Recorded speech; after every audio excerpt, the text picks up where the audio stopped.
I still remember the way the phone screen lit up that night. It was 11:02 p.m., quiet, cold, and too late for bad news. The message came from my son. 3 short lines that cracked something inside me I didn't know could still break. You won't be joining us. My wife prefers to keep it only her family. You've already done your part by paying. That was it. No hello. No thank you. Just that, a polite way of saying, you're not wanted here. I sat at the kitchen table, the only light coming from the under-cabinet bulbs I'd left on. My reading glasses were still on the tip of my nose, and my hands smelled faintly of tape from wrapping the little souvenir bags I'd prepared for the grandkids, each with a tiny keychain that said Aloha and Grandma loves you. For 3 years I'd planned that family trip. 3 years of saving, organizing, dreaming. And in one message it was gone. I didn't reply. I just stared at the screen until it went black, then placed it face down on the table. The house felt different suddenly, emptier, even though it was just me, like it had been for years. But this time, the silence didn't feel peaceful. It felt rejected. He didn't call. He didn't even try to soften it. Just a cold, quiet reshuffling of family, as if I had been erased and he didn't even feel the need to explain why. I thought about all the small signs I had ignored. The way Tanya, my daughter-in-law, would roll her eyes when I told stories about their father, my late husband, James. The way she'd correct me in front of the kids, or how holidays somehow started happening at her mother's house without me knowing until the last minute. But I told myself families change. I told myself I was overthinking. Because that's what mothers do. We give the benefit of the doubt until there's nothing left to give. I had just finished packing my small duffel bag earlier that evening. 2 sundresses I hadn't worn in years. A framed picture of James, the first plan to place on the dinner table during our beach night. And a lavender candle, his favorite scent. I'd imagined us all standing barefoot in the sand, lighting candles for him as the sun disappeared into the ocean. My grandson would ask, "Did Grandpa love the beach too, Grandma?" And I'd tell him, he loved it enough to bring me here before we could afford it. He loved it because it made us feel alive. But that would never happen now. Because I wasn't invited. I had paid for the villa, booked the flights, organized the luau tickets, the snorkeling lessons, even arranged breakfast baskets with the travel agent. Every detail, every comfort, thought out by me. And yet, I had become a line item to be crossed off. The woman who wired the money, and then quietly disappeared. For a long while I sat there, not angry, not even sad, just ashamed. The kind of shame that comes when you realize you've been loving people who only saw you as useful. The kind that whispers you should have known better. I thought about calling him. I even picked up the phone. But what would I say? Please let me come? No. I'd already given everything I had. I couldn't beg for belonging in a family I built. So I set the phone back down and whispered to the empty kitchen. All right then. Let's see who really forgets who. And that was the moment, though I didn't know it yet, that everything began to change. I sat there for a long time after reading that message. The clock ticked past midnight, but I didn't move. The house was still, the kind of stillness that only happens when something in you has gone quiet too. Then finally I got up. I walked to the den, switched on my old laptop, and waited for the slow hum as the screen flickered awake.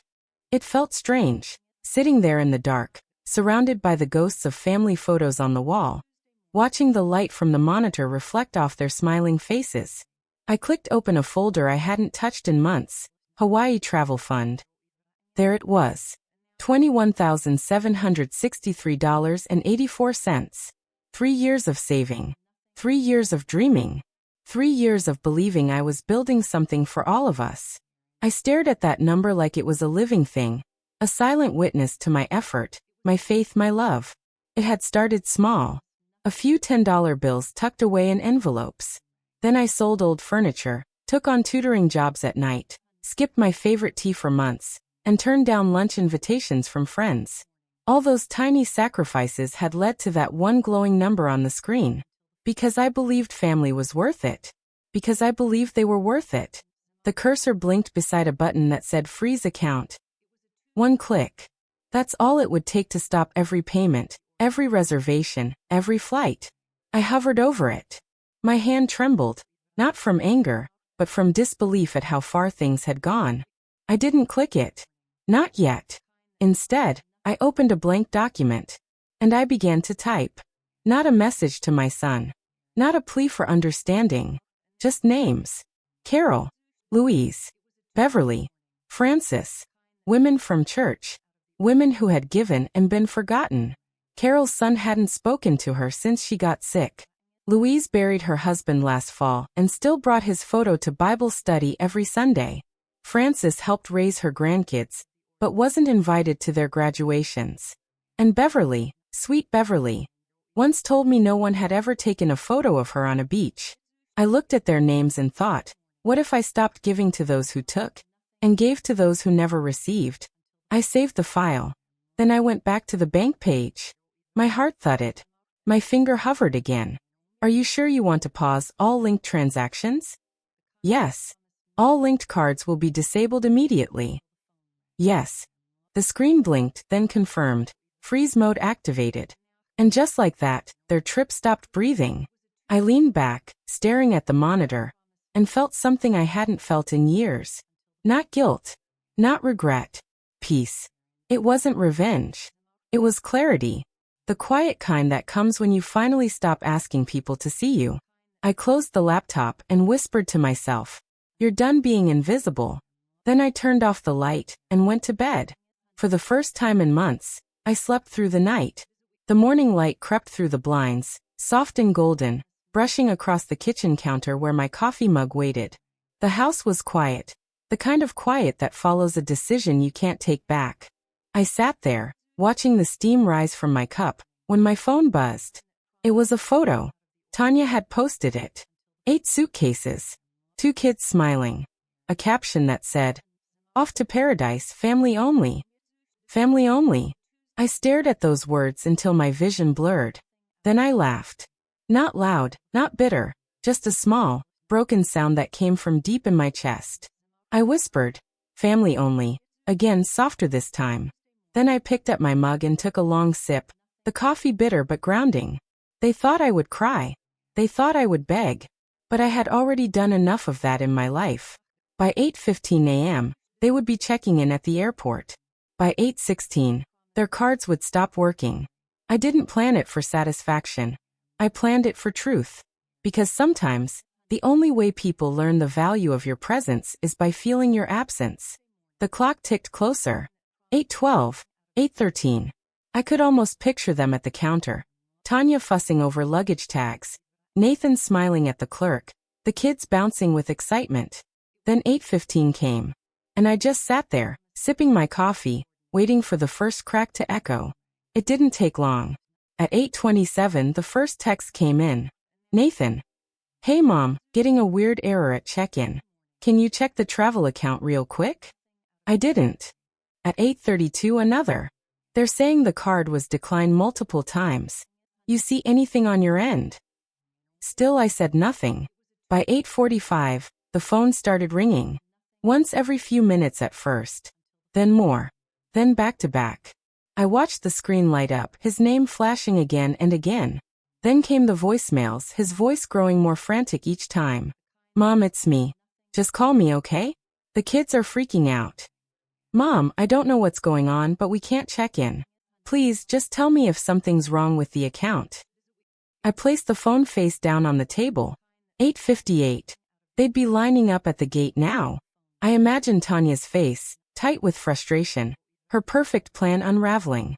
I imagined Nathan trying to calm her down while the kids tugged at his sleeve, asking what was wrong. And me? I just sat there, breathing, steady. The wind outside rustled the trees, a low whisper against the window pane, like even nature knew something had shifted. At 9:10, the emails began. The airline, the resort, the rental company, all automated, all apologetic. Payment declined. Authorization required. Booking placed on hold. Reservation canceled per account owner request. Each one felt like a page turning in a book I had finally decided to finish. By 9:30, the last voicemail came. His voice was no longer sharp, just quiet. "Mom, I don't know what you did, but if this is because of that text, can we please talk? No apology. No understanding. Just an attempt to fix what broke them, not what broke me. I didn't call him back. At 10:40 a.m., one last message appeared on the screen. We're boarding. Call me please. I didn't. They might have been boarding, but they had nowhere to land. Because the thing about betrayal is, it can buy tickets, but it can't buy trust. When the phone finally stopped ringing, I stood up, walked to the window, and watched the birds at the feeder outside. They chirped softly, free and unbothered. I whispered, fly safe. And for the first time in years, I wasn't talking to them. The first ping came 2 days later. A small, sharp sound that echoed through the empty kitchen. Refund processed. Amount: $4,850.67. Vendor: Pacific Villa Retreats. I blinked at the screen. For a moment, I thought it was a mistake. Then another notification came. Then another. Then another. By noon my inbox was full. Resort airline rental company, private chef luau, snorkeling tour. Each subject line like a whisper saying you got it back. All of it. I leaned back in my chair, letting the sound of each ping sink in like tiny heartbeats. My money was coming home. But it wasn't just about the money. It was the principle. For the first time in years, I had reclaimed something that had been mine all along. Not just dollars, but dignity. I opened my bank app. Balance: $21,763.84. The exact amount I had saved, dollar by dollar, sacrifice by sacrifice. It was all back where it belonged. In my name. Under my control. For a long moment, I didn't move. I just stared at that number, remembering all the nights it represented. The tutoring hours, the skipped dinners, the thrift store coats, the quiet, maybe next time, to friends who invited me out. Every act of giving that had been dismissed, now sitting there like proof that I hadn't been foolish. I'd just been kind in the wrong direction. I made myself a cup of tea, peppermint this time, and sat at the kitchen table. The same table where I had once packed sunscreen bottles for each grandchild. The same table where I'd once believed love was enough. But love without respect? It's just charity disguised as family. I picked up my old notebook, the one I'd used for grocery lists, passwords, and memories I didn't want to forget, and flipped to a clean page. At the top, I wrote 3 words in neat, careful handwriting. The Forgotten Women. And beneath it, I began listing names. Carol, widowed, raising 2 grandkids who never called. Frances, caring for a husband who no longer remembered her name. Beverly, who'd lost everything in a house fire and still brought pies to church socials. Nora, quiet, kind, always helping, never thanked. Lucille, my old neighbor who'd never seen the ocean. Each name had a story. Each story had pain. And each pain deserved healing. So I made 6 phone calls that afternoon. Hi, Carol. It's Marilyn.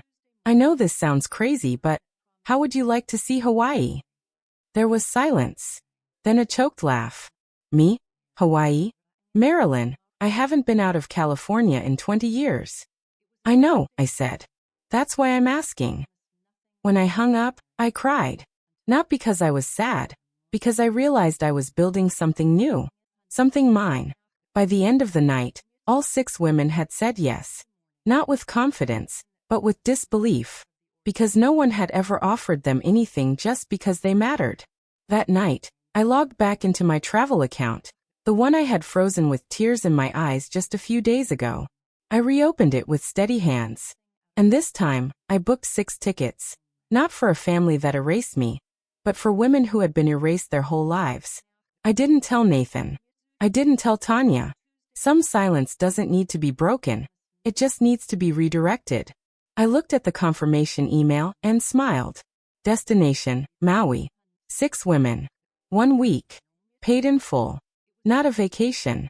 A resurrection. The sound of waves was the first thing I heard when we arrived. Soft, steady, like the ocean itself was breathing for me. It wasn't dramatic. It wasn't loud. It was calm. And for the first time in months, I felt calm too. We stepped into the villa, sunlight spilling through open windows, salt air wrapping around us like an embrace we didn't know we needed. The walls were painted cream. The floors cool against our bare feet. And from every angle, you could see the horizon. Endless blue meeting endless blue. Beverly gasped first. I feel like I walked into a dream, she said, pressing her hands to her chest. Frances started to cry. Not loud tears. The kind that roll down slow, like they've been waiting years to fall. Don't ruin your makeup yet, I teased gently, though my own voice wavered. We laughed, a sound that started small and then grew until it filled the whole room. And just like that, I realized something simple but sacred.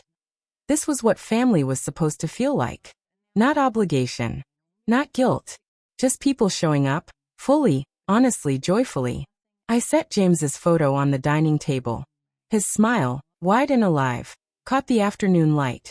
He would have loved this view. He would have loved them. Who's this handsome man? Nora asked, leaning in. My husband, I said softly. He used to call me his compass because no matter how lost he got, I always pointed him home. Doy smiled. Looks like he pointed you here. And for a second, I swear I felt him. Not as a memory. Not as a ghost. As a quiet strength standing right beside me. That first night, we ate dinner outside. The air was thick with the smell of roasted pineapple and sea salt. The waves kept time for our laughter. We sat around the long wooden table, candles flickering in little glass jars. Each woman wore something that made her feel beautiful. A bright scarf, a pair of earrings, a flower tucked behind the ear. No one apologized for wrinkles. No one hid their stories. We were just women being. Halfway through dinner, Beverly lifted her glass. To being seen, she said. To being seen, we echoed. And I felt something in my chest loosen. Like a knot I'd been carrying for decades had finally untied itself. Later, when the plates were cleared and the stars had begun to pierce the sky, I brought out the lavender candle, the one I'd packed for James. I placed it beside his photo, struck a match and whispered, "You'd like this, wouldn't you?" Frances reached over and touched my arm. And maybe I had. Because for the first time since he'd passed, I didn't feel alone.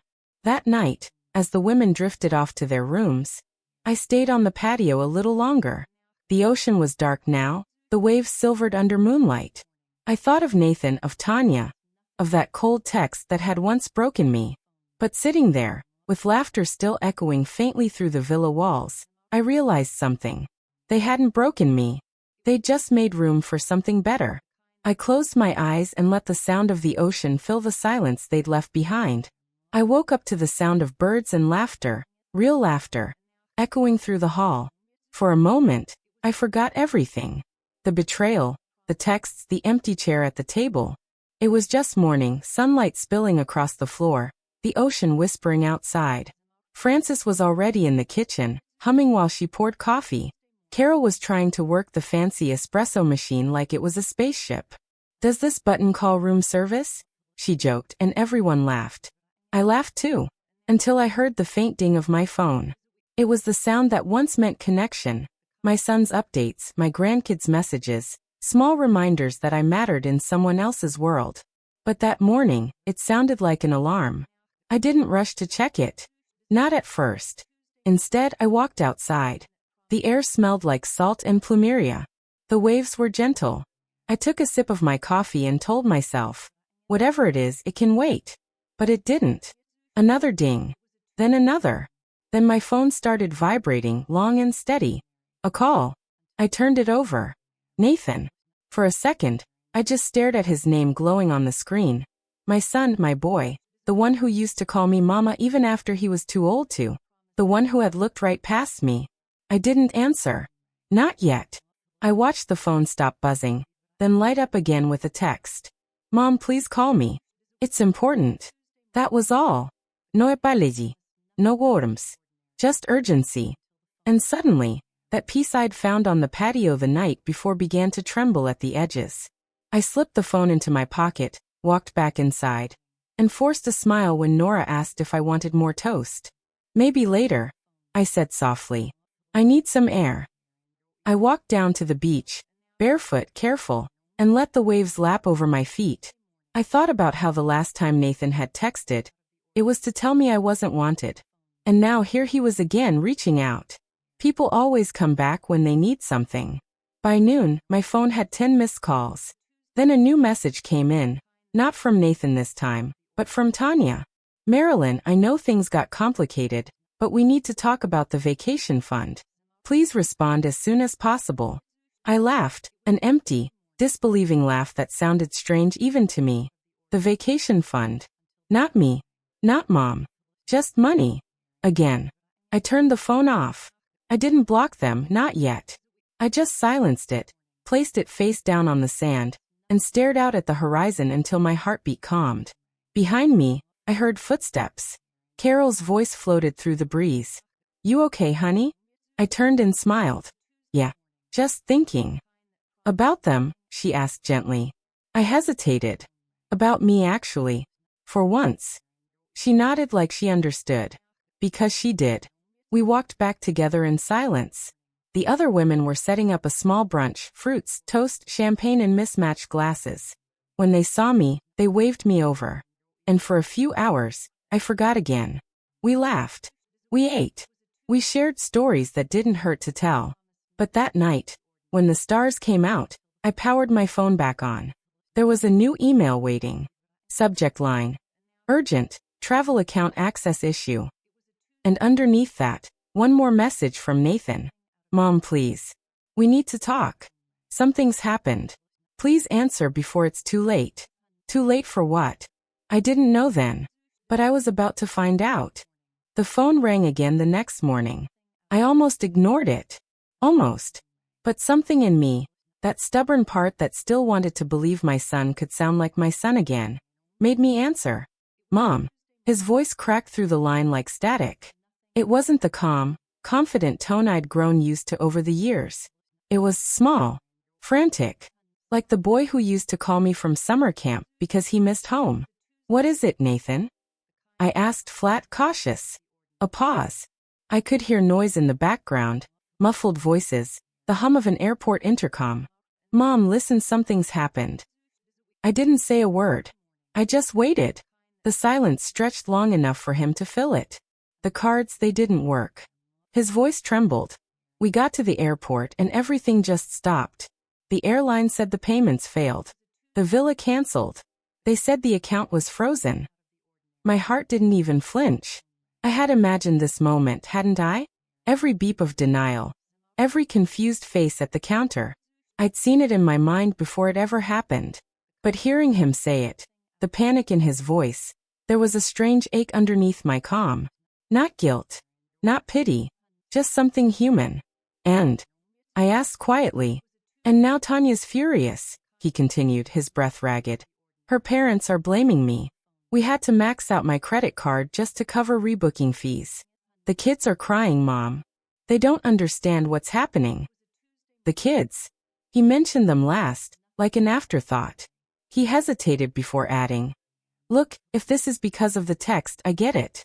It came out wrong. Tanya didn't mean to hurt you. We just thought it would be simpler this way. Simpler. That word again. It was always simpler when I disappeared, wasn't it? I closed my eyes, the sound of the ocean behind me steady and calm. The complete opposite of his chaos. Nathan, I said finally, my voice low but firm. Do you even hear yourself? He went quiet. I paid for every part of that trip. I planned it for 3 years. You told me I wasn't wanted. You told me I'd done my part by paying. And now that the money isn't working for you, suddenly I'm worth a phone call. He didn't answer. Just the faint sound of breathing on the other end. You don't get to erase me and then call when your plans fall apart, I said softly. You wanted a family-only vacation? Well, it looks like that's what you got. Mom, please, he said finally, his voice breaking. We're stranded here. Just help us this one last time, okay? For the kids. For the kids. Always for the kids. But what kind of lesson would I be teaching them if I caved now? That love means letting people walk all over you. As long as they share your last name? No, Nathan, I said quietly. Not this time. He started to say something else, but I didn't let him finish. I hung up. The waves outside the villa kept rolling, unbothered by my decision, unbothered by history. I sat in that silence for a long time, my heart steady, not broken, just settled. Later that day, I got an email from the resort confirming the refund. And another from the travel agent. All bookings under your authorization have been canceled successfully. My money was back. And for the first time, I didn't feel used. That night, as the other women gathered around the dinner table, I raised my glass. To all the mothers who finally said no. They clinked their glasses against mine, laughter bubbling like music. But even as I smiled, part of me knew this wasn't over. Because people like Nathan don't stop when the money dries up.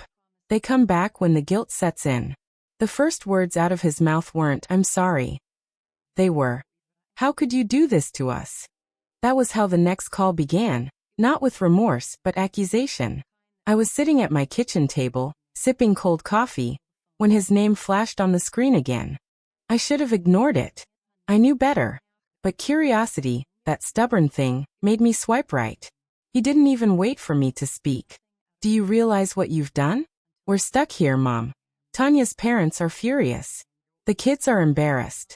People at the airport were staring at us. I almost laughed. "You're embarrassed?" I said softly. "Nathan, you left me out of my own family vacation. You humiliated me long before this." He didn't hear me. Or maybe he did and just didn't care. "This isn't about that," he snapped. "You made us look like fools. Tanya says you did this out of spite. That you froze the account just to punish us." For a moment, I couldn't speak. Punish them? That word burned hotter than anger. It cut through to disbelief. "I wasn't punishing anyone," I said quietly. "I was protecting myself. There's a difference." He sighed sharply, that sound of frustration he used to make as a teenager when I wouldn't let him borrow the car. "You're blowing this out of proportion," he said. "You could have just talked to me. We could have worked it out." I let out a bitter breath. "Talk to you? Nathan, I texted you. I called. You ignored me. You read my messages and left me waiting. You didn't want to work it out until your credit cards started declining." For the first time, he went quiet. Just the sound of the ocean behind him, the faint crying of one of the kids, Tanya's voice in the distance saying, "Just hang up."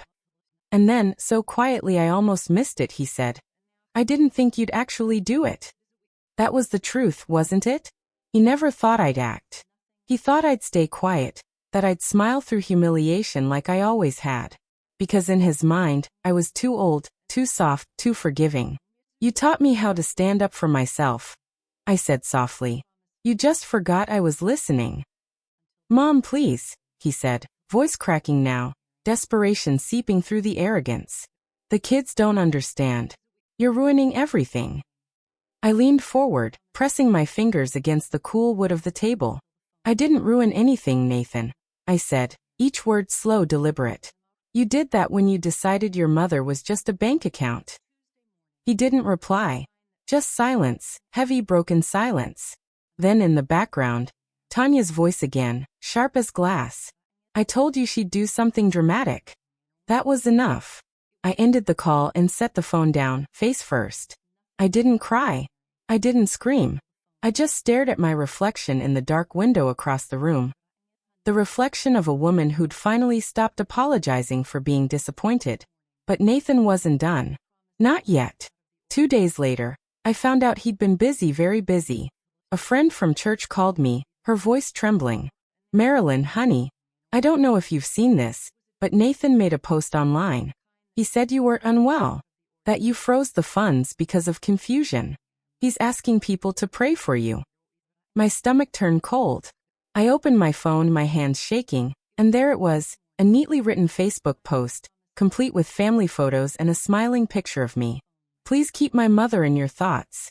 She's been struggling lately and made some impulsive financial decisions. We're working through it as a family. Please respect our privacy."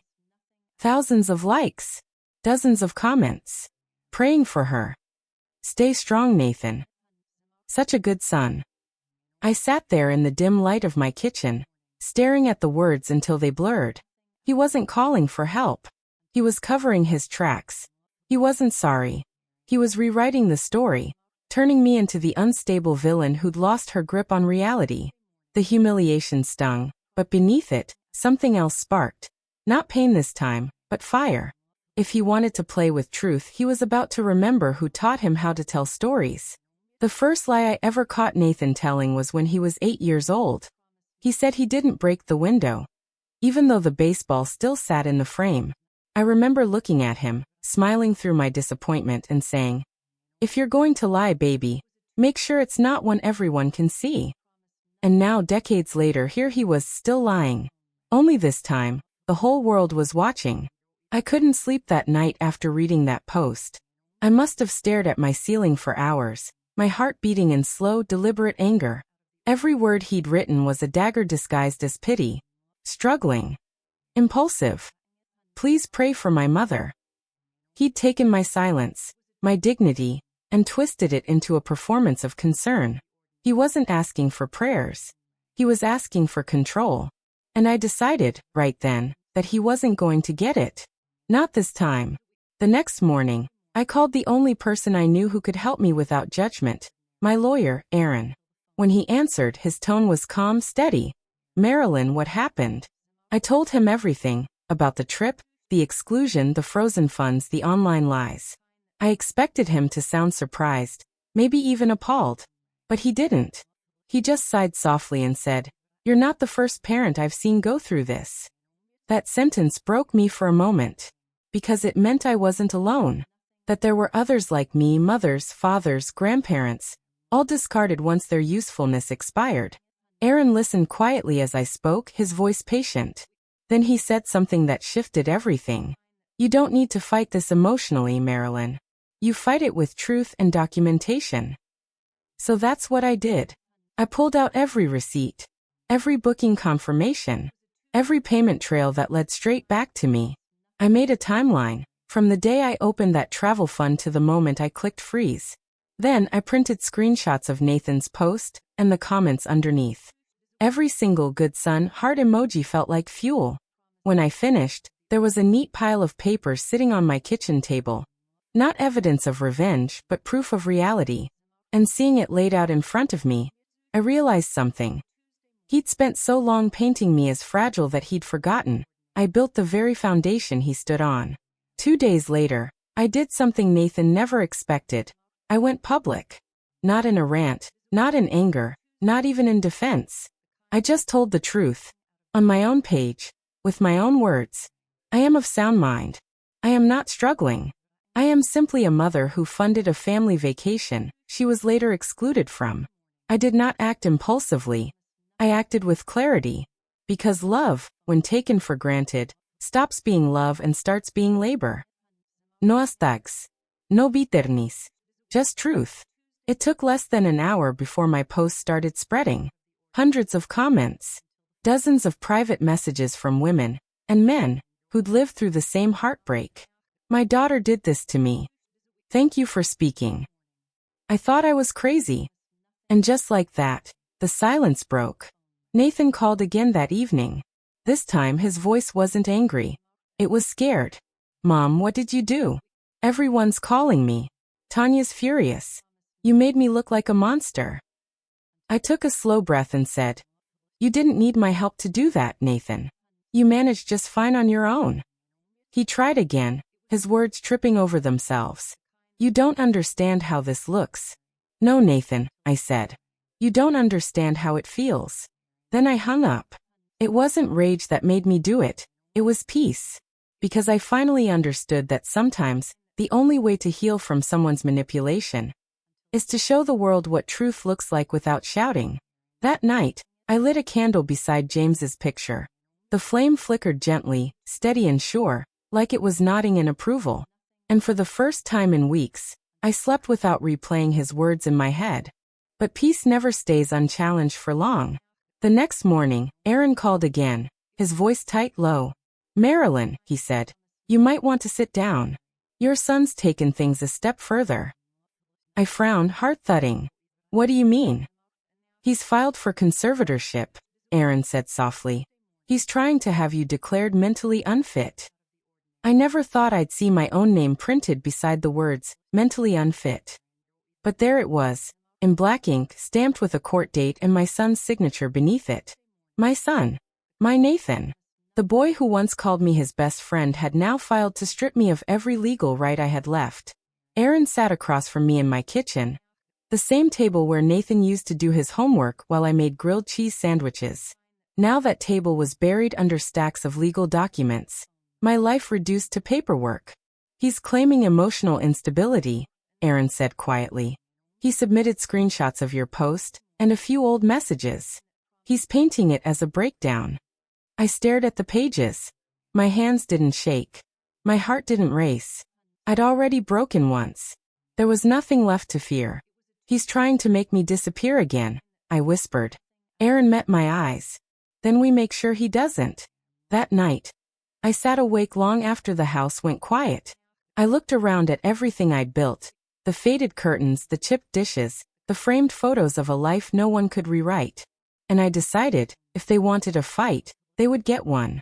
But not the kind they expected. I wasn't going to scream or beg. I was going to prove.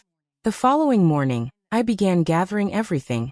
Every receipt, every message, every document that told the story the way it really happened. Not through emotion, but through evidence. Aaron arranged for a mental evaluation. An independent one. The doctor, a woman named Dr. Lawson, came to my home. She was soft-spoken, kind-eyed, but sharp. She didn't treat me like a patient. She treated me like a person. We talked for hours, about my marriage, my husband's death, the trip, Nathan, and the moment everything shifted.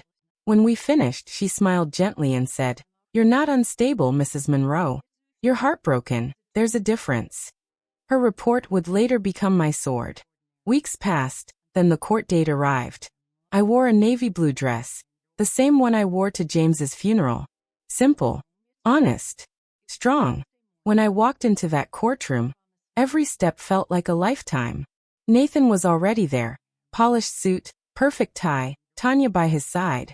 Her hand rested on his arm like she was steadying him, but I could see her eyes.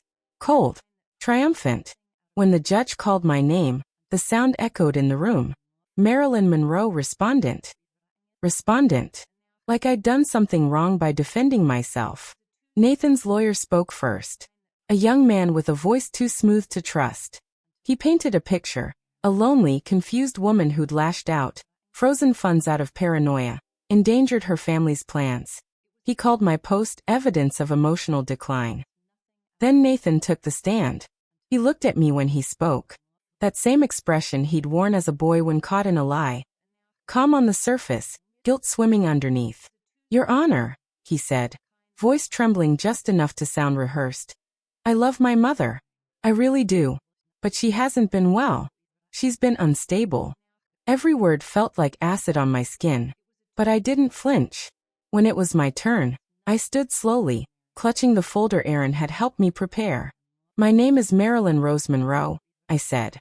My voice didn't shake. "I am 70 years old. I am not unstable. I am not delusional. I am simply tired of being erased." Then I handed the judge Dr. Lawson's report, dated, signed and sealed. Aaron rose next. His tone was calm, razor-sharp. "Your Honor," he said, "we also have documentation showing Mrs. Monroe's financial independence, along with the full paper trail of the account in question. Every payment, every receipt, every transaction is tied directly to her name." He placed the evidence on the bench, neat, undeniable. Nathan's lawyer tried to object, but the judge raised a hand. "Sit down," he said. Then the judge turned to me. "Mrs. Monroe, do you wish to say anything else?" I looked straight at Nathan. "You left me out of your family vacation, Nathan. You left me out of your life. But you won't leave me out of my own mind." For the first time I saw it, the flicker of shame behind his eyes. The courtroom was silent. Even Tanya's smug mask cracked. The judge spoke finally. "I'll review all submitted materials and issue a decision in 2 weeks." 2 weeks. 2 weeks to decide whether I'd remain in control of my life, or lose everything to the son I raised. I gathered my things, stood tall, and walked past Nathan without a word. But as I reached the courtroom doors, I heard his voice behind me. "Mom, you're making a mistake." I didn't turn around. I just said, "So did you?" and walked out. They say waiting is the hardest part. But they've never waited to find out if their own child would take their freedom away. Those 2 weeks after the hearing stretched like wire, thin taut, ready to snap. Every morning, I'd wake before sunrise. Not because I couldn't sleep, but because my body had learned not to trust rest. I'd sit by the window, coffee cooling untouched, watching the mail truck crawl up the street, wondering if today would be the day. Some mornings I'd walk to the park, pretending I was just another woman feeding birds. Not a mother waiting for a judge to decide if she was still sane enough to live her own life. The first few days, the phone rang constantly. Nathan called. Tanya called. Even her mother tried. I didn't answer any of them. They had already said everything they needed to say, not in words but in actions. By the fifth day, the silence started to feel like peace. No apologies. No begging. No manipulation. Just air. Just me. Aaron came by once, bringing groceries and updates. "They're nervous," he said. Tanya tried reaching out to my office. I told her communication has to go through me now. "Good," I said quietly. "I don't want their words anymore. I've already read the truth in how they acted." He smiled faintly. "You know you're stronger than most people I've represented." I looked up from the teacup I'd been holding. "No. I'm just done being small." That night, I opened James's old journal, the one he kept during the last year of his life. His handwriting was shaky, but his words, God, they were steady. "If you ever feel forgotten, remember. People forget the sun too until it burns them." I traced the sentence with my fingertip. I could almost hear his voice again.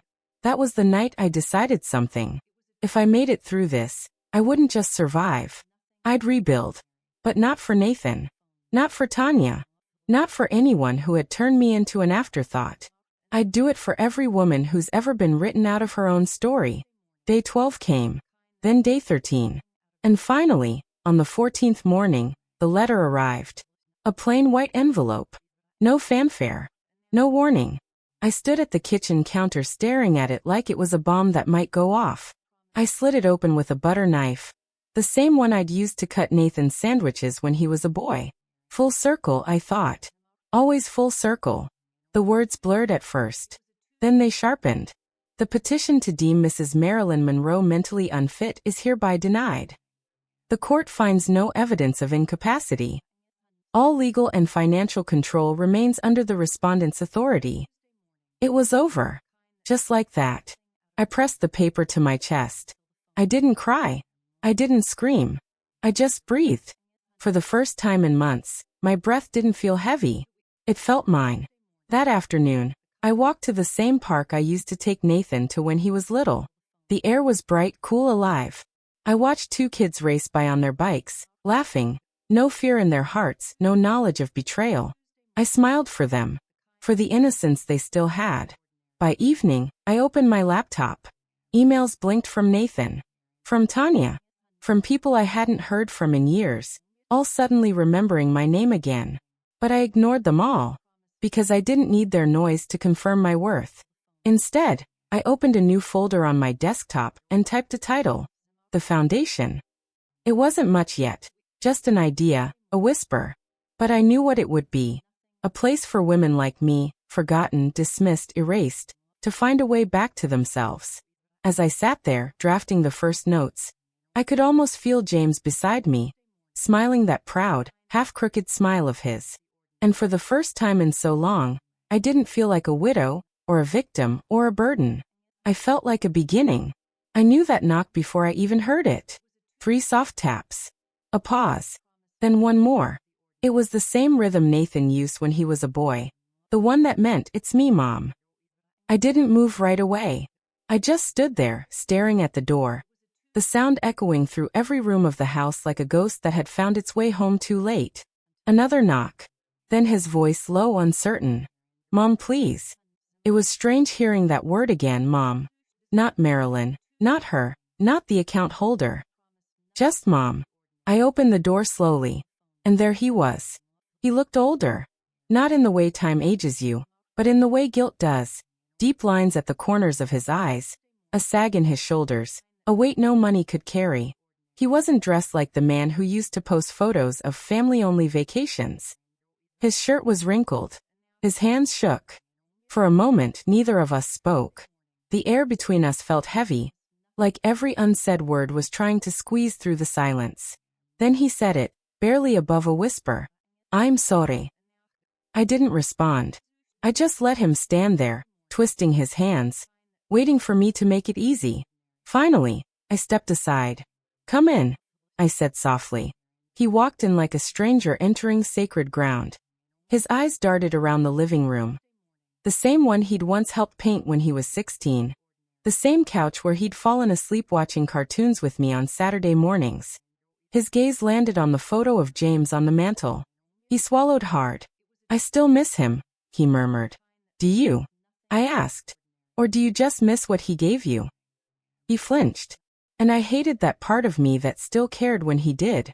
We sat across from each other, the distance between us feeling like a lifetime. He started talking before I could stop him. Words spilling out, explanations, half-truths, rehearsed lines about Tanya's pressure, bad timing, not knowing how to fix things. But what struck me most wasn't what he said. It was what he didn't. Not once did he say I was wrong. When he finished, I leaned back, studying him like I was seeing him for the first time. You know, I said quietly, your father used to say people show you who they are when they think you can't do anything about it. He looked down. I was scared, Mom. You were slipping away from us. No, Nathan, I said, my voice shaking but steady. I wasn't slipping. You were pushing. He blinked, and for a moment I saw it. The boy he used to be. The one who made me breakfast in bed, who cried when I scraped my knee. I thought. He started, then stopped. What? I asked. I thought you'd forgive me. Like always. And there it was. The truth. Not cruelty. Not hate. Just entitlement. The quiet kind that grows from being loved too much without accountability. I took a slow breath. Forgiveness isn't a faucet, Nathan. You don't just turn it on when you're thirsty. He stared at me, eyes glistening. What do you want me to do, Mom? I can't change it. I can't take it back. No, I said. But you can live with it. That's the difference between regret and repentance. He looked broken then. Not like a man who'd lost his mother, but like a child who'd finally realized what that loss meant. I don't know how to fix it, he whispered. I stood up, walking to the window. The late afternoon light poured in, soft and golden. You don't fix people, Nathan. You respect them. And you remember who they were before you made them question their worth. He nodded slowly. I didn't think you'd ever stop loving me. I turned to him and said, I didn't. I just stopped letting you use my love as a weapon. The words hung there, sharp and quiet. He pressed his palms to his eyes and whispered, God, Mom, what do I even say? Nothing, I said. Sometimes silence is the only honest thing left. He stood after a moment, wiping his face. Do you hate me? He asked. I shook my head. No, son. I just finally see you clearly. And I hope one day, you'll see me too. He hesitated, like he wanted to reach for me. Then he didn't. When he turned to leave, his shoulders were trembling. He paused at the doorway, looking back once. I'll call you, he said softly. I smiled, faint but true. Maybe. But next time, don't call to take. Call to give. He nodded once and stepped out into the fading light. I stood there long after he was gone. The silence no longer heavy, just true. The morning after Nathan left, I woke up before the sun. Not because I couldn't sleep, but because for the first time in years, I had. The house was still. No ticking clock, no restless pacing in the hallways of my mind. Just quiet, the good kind. The kind that fills rather than empties you. I made a cup of coffee and sat by the window. The same window James used to clean every spring, humming off key while the glass fogged from his breath. Outside, the garden was waking, the dew shining like 1,000 tiny mirrors. For years, I had thought peace would come from reconciliation, from hearing an apology, from being seen, from being chosen again. But sitting there, in the soft gold of morning, I realized something deeper. Peace doesn't come from what you get. It comes from what you let go. And I had let go. Of expectations. Of guilt. Of needing anyone to define my worth for me. I opened the little journal I had kept through all those months of silence. Pages filled with budgeting notes, grocery lists, quotes I'd scribbled down when I needed strength. On the last page, I wrote one sentence. I didn't lose a family. I found myself. That afternoon, I drove to the park near the lake. The same one where Nathan had learned to ride his bike, where James once taught me to skip stones. I sat on a bench, watching children chase geese across the grass, their laughter echoing in the wind. An older woman sat beside me, feeding breadcrumbs to a pigeon. Her hands trembled slightly, her wedding ring glinting in the light. She smiled at me and said, "Beautiful day, isn't it?" "It is," I said. "It really is." She hesitated, studying me for a moment. "You look at peace." I chuckled softly. It took me a long time to earn that. We sat there a while in easy silence. Then she said, "You must have a good family." And for the first time I didn't flinch. "I have a true one," I said. "Might not be by blood, but it's real. And that's enough." That night, I called the women, Carol, Beverly, Nora, all of them, and told them I was planning another trip. Not Hawaii this time. Somewhere quieter. Maybe a cabin by the mountains or a little village by the sea. Somewhere we could breathe again, laugh again, live again. Each one of them cried a little. Each one said yes without hesitation. Because when you stop chasing people who only take, you make room for the ones who give without keeping score. Before bed, I lit the last lavender candle, the one I had saved. I set it beside James's photo, its light flickering against his smile. "I did it, love," I whispered.